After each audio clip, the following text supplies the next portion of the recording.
Now, who were these early Chinese migrants that were moving east across the Pacific and entering the U.S. West during the 19th century, starting about the mid 19th century, as we acknowledged earlier? Well, the first thing to notice is, and you could tell from looking at the screen here, and that's the very skewed gender ratio. It's obviously the case that the overwhelming majority of the Chinese migrants going to the U.S. West to work as this cheap labor force is going to be male workers. Now, of course, this is due to gender norms. It was felt that males were simply more fit, you know, stronger, and overall more equipped to do the work that's entailed. This is very intensive labor in the mining industry and eventually the railroad industry and agribusiness that will come along later in the century. But that's not to say there's going to be a complete absence of Chinese women. In fact, later we'll talk about how the women coming over were mostly Chinese prostitutes or wives of the merchant class. But yeah, it's overwhelmingly the case of a imbalance when it comes to the gender ratio. That is. Now, when you look at the slide here, there's a particular term that is used up here. It's called bachelor society. Now, to be frank, this is somewhat of an outdated term. This term was used when Asian American studies and Asian American history was just starting to form as academic disciplines. So we're talking the 90s, 1990s. You don't really see this term a lot, but it's still useful in evoking an image, right, of young, unmarried, unattached men coming over to the West from China, and they're the ones who are dominating pretty much completely the labor force. You don't see women workers coming over from China. Now, another thing to take notice of when it comes to this labor force is this term called sojourner. Okay, sojourner. Now, a sojourner is someone who relocates temporarily, simply to work. A sojourner will, go abroad even, if not, just around, if it's local, like within a country, they'll go to perhaps the next town over or the city, and then they'll work and earn some money and then return home. So it's like a circular movement when it comes to their journey. It's not one unilinear path that they're pursuing. Now, a sojourner is someone who willingly decides to relocate. In other words, there's that element of free will. Okay, they're not forced to do it. In fact, with the migrants who are going to come over from China during this time, they signed a contract with the Western recruiters we mentioned that were there in the Guangdong province. And once you sign that contract, a contract suggests free will. No one is forcing you to sign that contract. So, again, these are the workers willing to relocate temporarily and to earn some money and then to subsequently return back to China. Now, by the way, this is opposed to the term coolie. Okay, and you may have heard this term coolie. Coolies and the coolie trade actually happened by the mid 19th century as well. And a coolie was not a sojourner who signed that contract of their own free will. Rather, a coolie was an indentured servant. And, this is pretty much close to slavery.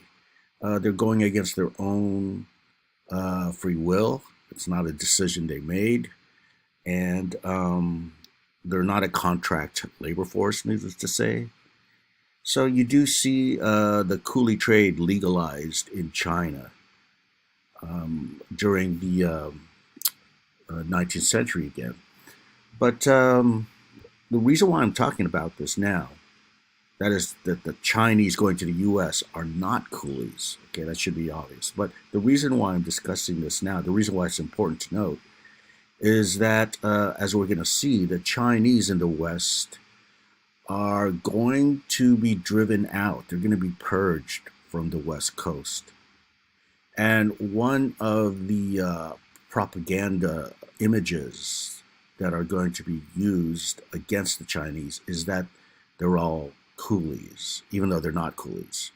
The advocates and the political leaders who want them out of China, excuse me, who want them out of the West Coast and to send them back to China are going to accuse them as being slaves, as being coolies, and, they're going to say, we do not want slaves in our country. We do not want coolies in the United States. So obviously, this is fodder for propaganda, this whole coolie trade. Now, this is a way of branding the Chinese as being slave like or being slaves. Okay, so again, they're voluntarily coming over. It's not under duress or these servile contracts that are associated with coolies. And indeed, many of them paid for their own passage to the United States. The cost was quite expensive for those standards. $50, which if you converted it today, it'd be about $500. And oftentimes these sojourners could barely afford that. They had to sell all their belongings, they had to save up a long time, or they had to borrow money from these lenders in the Guangdong province who profited, by the way, because they put considerable interest rates into this loan to pay for that. So a typical case would be the sojourners leaving Hong Kong, usually is a general point of departure for California. They sailed on these American ships, sometimes British ships, but mostly American ships. And by the way, that was a very profitable business too, the shipment of the Chinese across the Pacific and the whites too in this trans-Pacific journey, which took about a month or two. And in these ships, the Chinese passengers were forced to stay at the very bottom, below the deck of, the crowded ships. And oftentimes the conditions were terrible. Okay. The Chinese were disappointed to see that, they did not have any, comfort, right? Below there. Some of them remarked that they were like slave ships. All right. Now, in the beginning, when they first came, it's important to note that they were not all greeted with hostility that would characterize their later experiences that I just mentioned when they began to be purged. Indeed, American capitalists encouraged the migration of Chinese, right? We do know that now. And later on, they're going to extol the virtues. They're going to sing hymns of praises of how the Chinese are hard workers and able to tackle these hard jobs. Okay, but as you could kind of anticipate, with continued westward movement coming over later on, especially after the Civil War. Okay, let's remember the first ones are coming to the 19th century West before the Civil War. Okay, so the Civil War breaks out in 1861. So after 1865, when the Civil War ends, you're going to see more and more Americans moving west, and they want the jobs that Chinese have, for example, on the railroad. So this is going to spark and ignite racial hostilities. And here's where you're going to see them being accused of coolies, by the way. And this is going to be a change. At first, like I just said, they're they're pretty friendly towards the Chinese. That's not to say there's no prejudice, but there's no widespread hostility. But that's something that starts to gain traction the longer the Chinese stay. Now, I just previously mentioned that there were some women coming over But this is a very small fraction of this whole Chinese migration during the 19th century. Two groups of women that were coming over to the U.S. West were Chinese women prostitutes, and they're coming over there to service, the Chinese men that are there. But even, by the way, some Americans. Okay, so they're coming over in this basically a sex trade, right? And the other group were the wives of merchants, Chinese merchants. And of course, these merchants are servicing the needs of Chinese men, again, the Chinese laborers. So these are the two groups. Now, when we talk about merchants, okay, this is something that's important to note. Wherever you see the miners congregate, you'll see the Chinese merchants open up stores and shops to provision the Chinese laborers, right? To serve their recreational needs, their social needs, certainly their desired foods from back in China. And in fact, you see merchants importing a variety of ingredients needed for, say, Chinese meals, Chinese cooking, right? Things like, of course, rice, but also noodles, beans, vinegar, bamboo shoots, dried mushroom, salted fish, all the stuff that, needless to say, is not found in abundance in the United States, right? So they bring over all the stuff, and also, Chinese clothing, various Chinese commodities, we could say, that, um, again, were desired by these Chinese in the U.S. West. So, it's important to emphasize the importance of the Chinese merchant class in the West because they made it possible for the Chinese immigrants to be surrounded by all the essential and familiar items of their own material culture practiced in China. And indeed, such merchants became the wealthiest members and the most important leaders of any community that was able to be fashioned in the U.S. West. Now, with the introduction of the Chinese merchant class, I'd like to introduce an important term that actually describes a lot of immigration today, contemporary immigration. And I should mention that it simply is not applied to Asian immigration to the U.S., it applies to many different ethnic groups across the world. And that term is called transnationalism. Transnationalism, as stated in the slide, refers to the social field that allows immigrants to span the border of both countries in their everyday experiences. So you have a given immigrant, in this case, we're talking about Chinese immigrants. So transnationalism describes those circuit of linkages that connect the Chinese immigrant with their home country, but also their host country. So it's a way of imagining the everyday experiences of the Chinese, let alone other immigrants, right? Especially, as I mentioned today, whereby it's not like they are arriving to the U.S. and they are coming fully assimilated to the point where their identity and their culture completely dissolves and they become part of the quote melting pot. When you think about that metaphor of melting pot, which used to be prominent as a metaphor before, let's say, 1965, and there's a reason for that date. It's because of a very important immigration law that passes, and we'll discuss that later in this course. But immigration before 65, whenever you talked about immigrants, you tended to use the term melting pot, which suggested everything turns into all these different immigrant groups, right?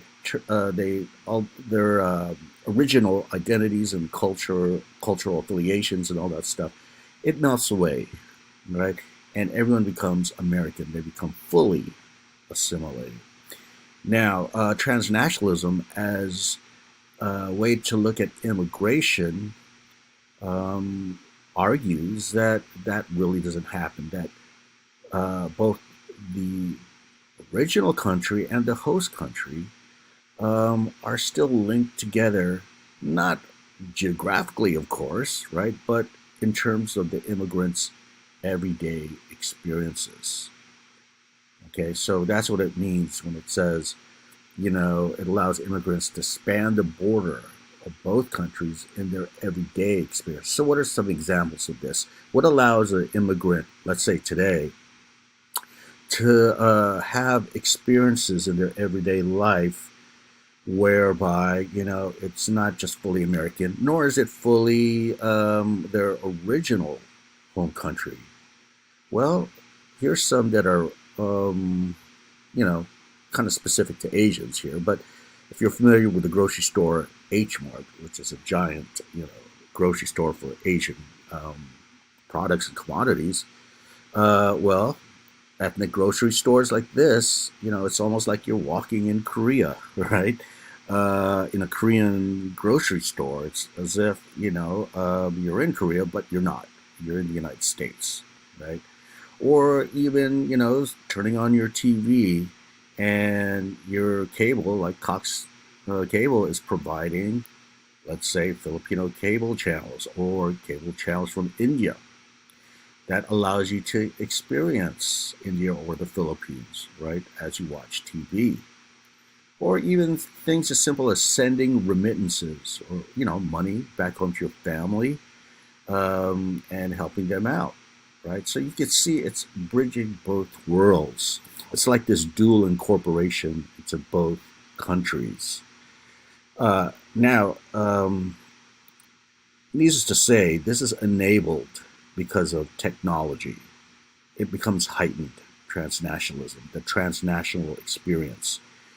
Um, and, before, let's say during the 19th century again, if you think about an immigrant coming from Italy, an immigrant coming from Greece, well, it's a lot harder for them to experience Greece or Italy in New York City, right, in the Bronx. Okay, they do open, some stores and restaurants, but it's the experience is not as accentuated as it is with, say, H Mart, right? There's always that element of American culture spilling over into these early um, kinds of, let's say, Italian groceries or Italian restaurants, right? But with technology and especially with communications, right, like something like Skype, right, or FaceTime, where you could, talk to someone, in real time without giving consideration to time and space, right? The distance. Well, that's a perfect example of a transnational experience talking to, let's say, your brother who's back in Korea, right? While you're in California. Okay. All right. So the argument being made here is these early Chinese stores, Chinese, they call them gold mountain firms, okay, which is the businesses that handle the new demand for Chinese goods for the sojourners in America. The gold mountain firms were early examples. They're precursors to what we call transnationalism today. Okay, um, so they um, are precursors, and therefore, you could say that the Chinese found ways to forge transnational connections that were basically going to be the standard immigrant experience, 100 years later, right, in the United States. Okay, so again, let me repeat that the transnationalism refers to those multiple strands that interconnect the migrant from his or her place of origin and his or her place of settlement, right? It's almost like you could be here and there at the same time. And again, it challenges classic ideas of migration. I say classic, like, standard or conventional, you know. And when you think of the classic models of migration, you think of movement, again, from one place to another in a unilinear fashion. But when you think about the transnational experience, or what's called here a social field, right here, which refers to, broadly speaking, the everyday experience, well, it's not exactly unilinear movement. Rather, it's dual incorporation, like I said earlier, right? You're duly incorporated in both worlds. Okay, so in this case, the argument being made is that the Chinese experience in California and the West Coast actually forged these transnational circuits of experience.